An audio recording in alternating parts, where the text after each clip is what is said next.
মণ্ডপের ভিতরে দুটি অংশ আছে। প্রথম অংশে বর্তমানে দাঁড়িয়ে আছি এবং দ্বিতীয় অংশে বিরাজ করছেন প্রতিমা। যে মূর্তিগুলো দেখছেন এগুলি কিন্তু ভারতনাট্যম যে নৃত্যশৈলী তারই ভঙ্গিমায় মূর্তিগুলো তৈরি করা। প্রথমে যে চিত্রটি আপনি দেখছেন ইনি হলেন শ্রীমতী রুক্মিণী দেবীর চিত্র। একটি সবুজ এবং লাল বর্ণের শাড়ি, হাতে রয়েছে তার একটি ত্রিশূল।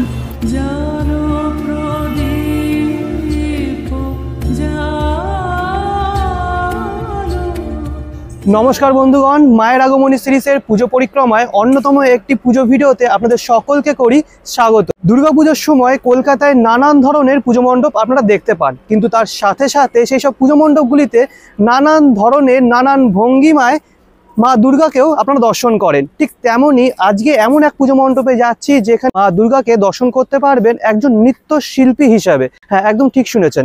আজকে আমি চলে যাচ্ছি উত্তর কলকাতার জোড়াসাঁকো সাধারণ দুর্গোৎসব পুজো কমিটিতে। তো সবকিছুই বলবো, যেমন কি করে যাবেন এই পুজো মণ্ডপে, তাছাড়া মণ্ডপের সৌন্দর্যতা এই ভিডিওতে আপনাদের সামনে তুলে ধরবো। তো চলুন শুরু করা যাক। কিন্তু তার আগে যারা আমাকে চেনেন না, আমি হলাম আপনাদের নীল, আর আপনারা দেখছেন আমার চ্যানেল উইশ বাকেটের অন্যতম পুজো সিরিজ মায়ের আগমনী 2025। তো চলুন যাত্রা শুরু করা যাক। পুজো মণ্ডপে সব থেকে নিয়ারেস্ট মেট্রো স্টেশন হলো গিরিশবাগ মেট্রো স্টেশন। গিরিশবাগ মেট্রো স্টেশনের 1 নম্বর গেট দিয়ে বেরিয়েই সামনে পেয়ে যাবেন একটা চৌমাথা। এটি হলো সেন্ট্রাল এভিনিউ।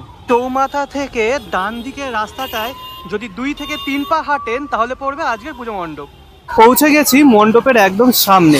দেখতে পাচ্ছেন এটি হলো জোড়াসাঁকোর সাধারণ দুর্গোৎসব পুজো কমিটির পুজো মণ্ডপের একদম সামনের অংশ, আর সামনের দিকেই রয়েছে এরকম বেশভূষা। বলে রাখি, এই মণ্ডপটি সম্পূর্ণ গড়ে উঠছে ভারতীয় শাস্ত্রীয় নৃত্যশৈলী অর্থাৎ ভারতনাট্যমের আদলে। সামনে যে দুটি পা দেখতে পাচ্ছেন এটি হলো ভারতনাট্যমের বেশভূষা, অর্থাৎ ভারতনাট্যমের যে পোশাক পরিধান করতে হয় সেটি এখানে তৈরি করা হয়েছে। পায়ে রয়েছে ঘুঙরু আর এরকম বেশভূষা, আর উপরের দিকে রয়েছে বিশাল বড় একটি প্রদীপ।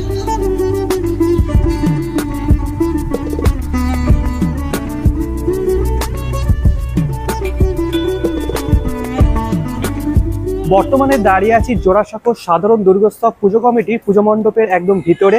বলে রাখি, এবছর তারা 88তম বর্ষে পদার্পণ করলো, আর এবছর তাদের চিন্তাভাবনা প্রবাহিনী। এবার চলুন মণ্ডপটা আপনাদের দর্শন করিয়ে দিই। মণ্ডপের ভিতরে দুটি অংশ আছে। প্রথম অংশে বর্তমানে দাঁড়িয়ে আছি এবং দ্বিতীয় অংশে বিরাজ করছেন প্রতিমা। মণ্ডপের প্রথম অংশে যদি ডান দিকে তাকান তাহলে চোখে পড়বে কিছু মন্দিরের স্ট্রাকচার, আর এখানে যে মূর্তিগুলো দেখছেন এগুলি কিন্তু ভারতনাট্যম যে নৃত্যশৈলী তারই ভঙ্গিমায় মূর্তিগুলো তৈরি করা। এর উপরে দেখবেন সাদা রঙের একটি কাপড় ঢেউ খেলানো আকৃতিতে চলে গেছে প্রথম অংশে। এটিকে অ্যাকচুয়ালি বোঝানো হয়েছে সময় রেখা, অর্থাৎ এই ভারতনাট্যম কিন্তু 2000 বছরেরও বেশি প্রাচীন একটি নৃত্যশৈলী। সেটি এখনও সে একইভাবে আমাদের মধ্যে পরিবেশিত হচ্ছে বিভিন্ন নৃত্যশিল্পীদের দ্বারা, সেটি এখানে বোঝানো হয়েছে। দারুণ করেছে কিন্তু। দেখতে পাবেন উপরের দিকে এই সাদা রঙের যে কাপড় তার উপরে বিভিন্ন পা রয়েছে, ঠিক আছে? তো এই প্রবাহ ধরে চলে আসছে সেটাই বোঝানো হয়েছে।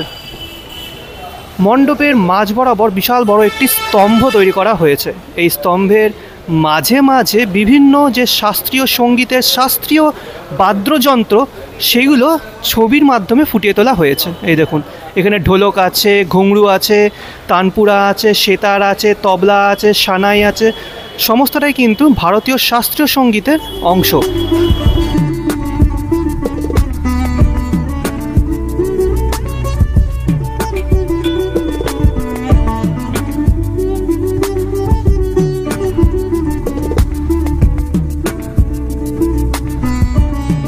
আসি মণ্ডপের বাদিকের অংশে, মানে বাদিকের দেওয়ালটা। এখানে আপনি দেখতে পাবেন বিভিন্ন বিখ্যাত ভারতনাট্যম নৃত্যশিল্পীদের। সবার প্রথমে যে চিত্রটি আপনি দেখছেন ইনি হলেন শ্রীমতী রুক্মিণী দেবীর চিত্র। বিশাল বড় কিন্তু এই ছবিটা। শুধু রুক্মিণী দেবীর ছবি নয়, এখানে অনেক নৃত্যশিল্পীদের ছবিও আছে। এ পাশে দেখতে পাচ্ছেন আছে সোনাল মানসিংহের ছবি। ইনি কিন্তু পদ্মবিভূষণ পুরস্কারে পুরস্কৃত হয়েছেন। ইনার নামটা আমি ভুলে গেলাম, ইনার নাম আমি জানতাম। তো এরকম নানান শিল্পীদের মানে নৃত্যশিল্পীদের ছবি এখানে রাখা আছে। দুর্গাপুজো একটি পুজোই নয়, একাধিক সংস্কৃতির মিলন ক্ষেত্র। ভারতবর্ষের বিভিন্ন প্রাঙ্গণের বিভিন্ন প্রদেশের সংস্কৃতি তথা শৈলী বাস্তবে রূপ পায় আমাদের এই দুর্গাপুজোর সময় বিভিন্ন দুর্গাপুজো মণ্ডপে। ভারতবর্ষের প্রাচীনতম ক্লাসিক্যাল নৃত্যশৈলী হল ভরতনাট্যম, যা প্রায় 2000 বছরেরও বেশি প্রাচীন। এই নৃত্যশৈলী একসময় মন্দিরে পরিবেশন করা হতো, তা ধীরে ধীরে পরিণত হয় এক সঞ্চালন শিল্পকলায় বা এক পারফর্মিং আর্টে। এই নৃত্যশৈলীর সময় প্রবাহ ঘিরেই এবছরের চিন্তাভাবনার নামকরণ প্রবাহিনী।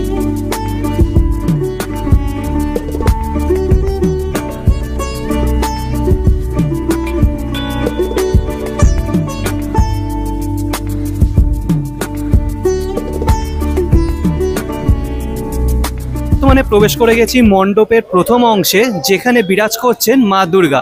এবার আমি দেখিয়ে দিই এই মণ্ডপের আসল সৌন্দর্যতা। সামনেই রয়েছে মাতৃ প্রতিমা, মায়ের কাছে একটু পরে যাচ্ছি, আগে আসি তার সন্তানের কাছে, মানে সন্তানদের কাছে।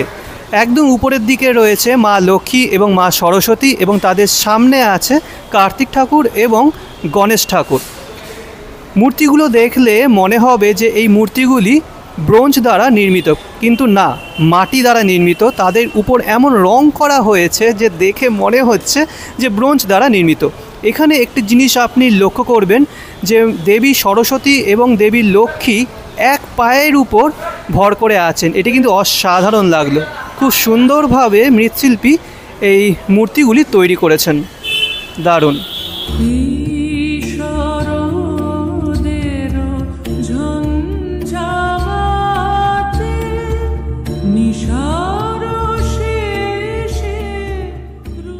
মা যেখানে থাকবেন সেখানে দেবাদিদেব মহাদেব থাকবে না, তা হয় নাকি? এখানেও আছেন। কোথায় আছে সেটা দেখিয়ে দিই। এই হলো মা দুর্গার সন্তানরা। তার ঠিক সামনে মহাদেব এখানে বিরাজ করছেন নটরাজ অবতারে। এই দেখুন, বেশ উঁচু জায়গায় রয়েছে। নিচের দিকে রয়েছে নন্দী মহারাজ, তার ঠিক উপরে নটরাজ দেব তিনি বিরাজ করছেন। খুব সুন্দরভাবে এই মূর্তিটি তৈরি করা হয়েছে। দেখুন, চলে এসেছি মা দুর্গার একদম সামনে। একজন ভরতনাট্যম নৃত্যশিল্পী নৃত্য পরিবেশন করার সময় যে বেশভূষায় বা যে সাজসজ্জায় সজ্জিত থাকেন, মা দুর্গা তার ব্যতিক্রম নন।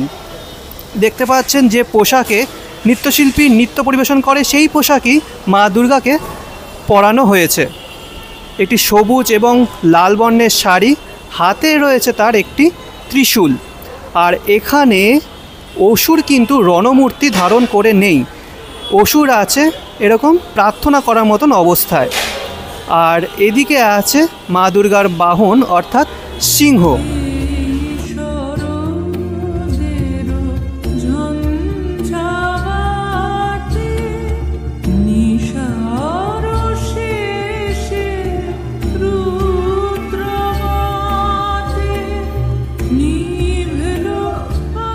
যে অংশে দেবী দুর্গা বিরাজ করছেন সেই জায়গাটা কিন্তু এটি মন্দিরের মতো সৃষ্টি করা হয়েছে।